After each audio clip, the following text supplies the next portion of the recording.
Hey Ashley, how you doing? Good job so far. I was just going through this a few times now. This is just really fantastic. Great setup.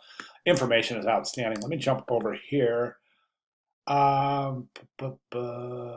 we are, Ashley. So far this week, I was able to create a logo and consistent brand for my app.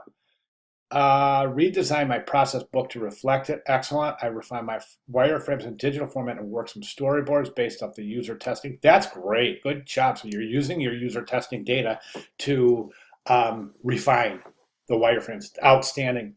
Added additional personal and expanded my age group, my target market. All right, excellent. Let's go ahead and jump over to the presentation. Logo looks good. Nice color palette. Good introduction, good cover page. I think it's effective to include a contents page. I really do. I think, and of course, you're going to expand that to include everything that's included in the presentation, everything that's required. And I'll have a list of that in the Welcome to Week 4 announcement, so you can take a look at that to make sure that you're adhering to all the requirements and recommendations for the final submission of your user process book. Problem statement, good job. One thing I would recommend in the problem statement area is just adding either a solutions page or even addressing the solution in this page. But basically, you're defining the problem.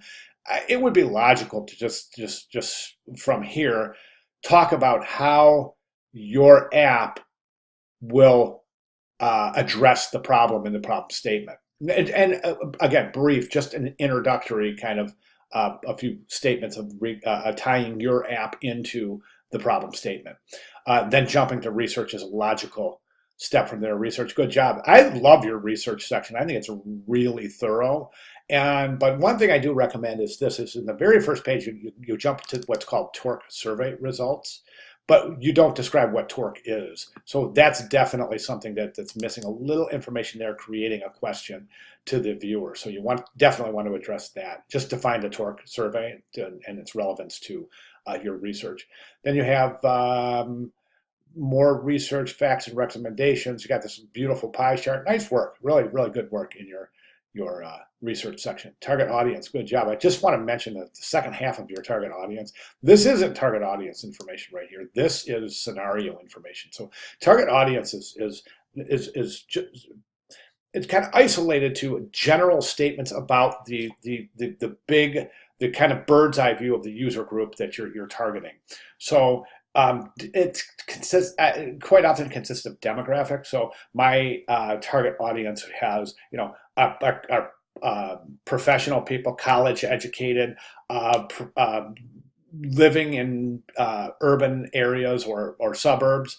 And I'm just using examples. I'm not saying that these are applicable to your target audience, but things like that. Okay, commutes using the bus. Average of 2 kids, professional, college educated, mean income of so and so. Spending habits include this.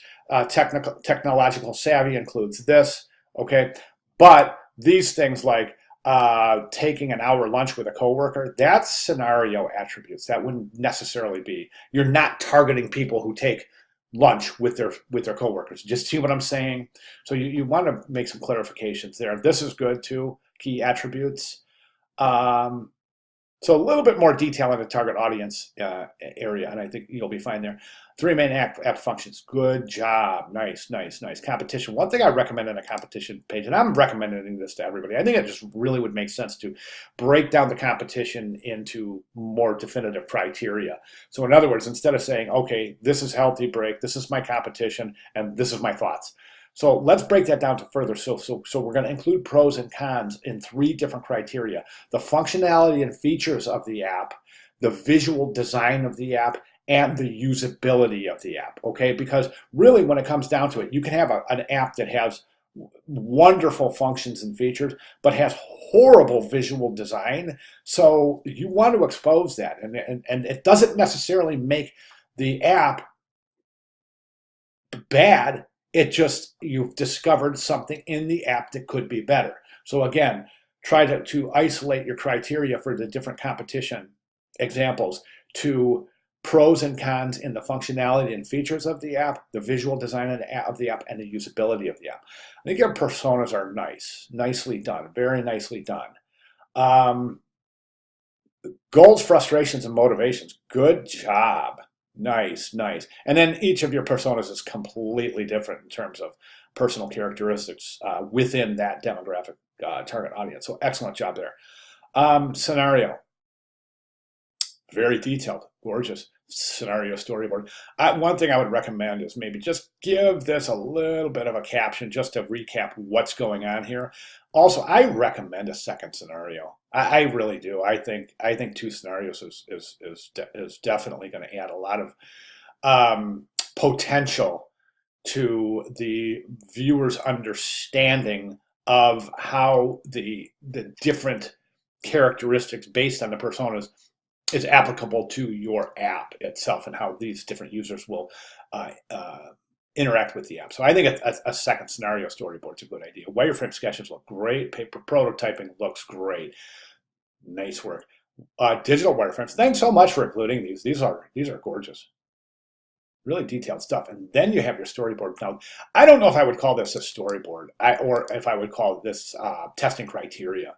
Because right now you're saying, okay, are these the questions you're asking? So without that circle there, you've got, this is your screen or your paper prototype or your digital prototype or whatever you're showing the viewer. And you're saying, okay, select more videos icon in the main dashboard, and then select a desired video from the workout library. So you're saying, okay, this is what I want you to do. Can you show me where you would click to do so? Okay, so these are more criteria than storyboard. And make sure that you give a list of criteria that that each test subject is using. So presumably it's the same set of criteria. So let's just give a bullet list of the tasks that you're asking each of the test subjects to complete. So what do we have here? So a couple of comments on design itself and a couple of things. I think that you definitely want to give a page that summarizes your user testing. And boy, I would sure love to see that's summary of user testing along with some images, if not a video. If you can embed a video. Stephen did it. If you jump up to the top of the discussion board, you'll see where Stephen included a video of his user testing sessions right in his process book. So I thought that was really compelling. It's really super easy to embed a video in an InDesign document, export it to PDF. So you might consider that. At the very least, I'd love to see pictures, still images of your user testing sessions. Okay, be sure to review the Welcome to Week 4 video because you're going to have some things in there regarding some of the things we need to understand and consider moving forward. One of them is I've actually assigned groups for the next project, which starts in week 5. So might as well take a look at your group and see, just to get prepared for that. Maybe even review the week 5 group project. I'm sorry, the project 3, which is the group project, which is the last project for the course. All right. So now, as far as design goes, there's a couple of different things. I mean, I would recommend putting a grid on this design because in some areas you go from 2-column. In some pages you've got 1 column, or this configuration with the sidebar. But then in other pages you've got the title up top with 2-column grid. And then other pages you've got the title up top with a 3-column grid. This type here is a little different. This type looks like the leading is tighter. I'm not sure if it's the same typeface, but it definitely looks like the typeface, the scale point size is a little bit larger in this. It also looks like your leading is a little bit tighter in this. So you definitely want to show consistency in your grid layout as well as your application of headlines, subheads, body copy, and all of your font use, of course, definitely should be consistent. Typographically, I think you're looking pretty good. No real issues here. All right, so great job. Now we're due at the end of week 4, so just concentrate this week on putting your finishing touches on your user process book.